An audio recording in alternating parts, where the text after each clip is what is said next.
From the Bering Sea to Western Washington to your dinner table, a crabbing crisis is having a major impact in the Northwest. The state of Alaska has now canceled the snow crab season due to record low numbers. As our Seattle sister station's reporter Erica Zuko tells us, the financial impact for fishermen is dire because this is for the second year in a row. From the Bering Sea to boatyards in Ballard, a decline in Opilio snow crabs has a ripple effect on the economy. Questions are still floating concerning the reasons behind it, but the impact to Washington crabbers is clear.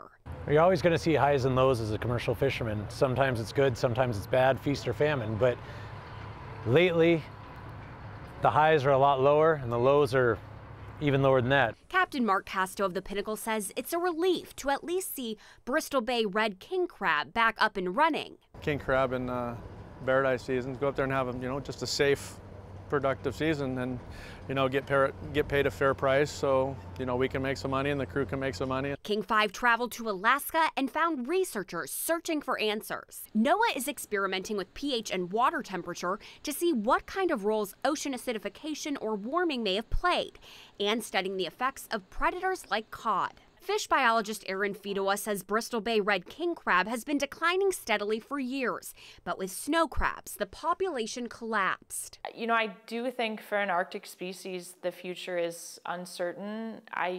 Like I said, I'm an optimist, and I can only hope that the conditions continue to support viable populations of snow crab. Alaska Department of Fish and Game Research Supervisor Benjamin Daly says it hurts to have to close or limit the fisheries, but that it's a decision made for long-term sustainability. We're trying to, err on the side of conservation and give them the best shot that they have for kind of thriving in the future, given the challenges that they're facing in the environment.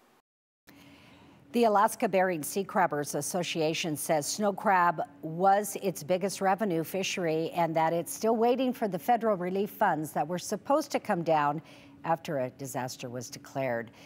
Researchers believe warmer waters played a role with this. These crab like cold temperatures. They also think a lot of the larvae are getting eaten up by cod. But it is a complex ecosystem and they are still trying to understand it all. So throughout this week, we're going to have more on this issue right here on the News at 4.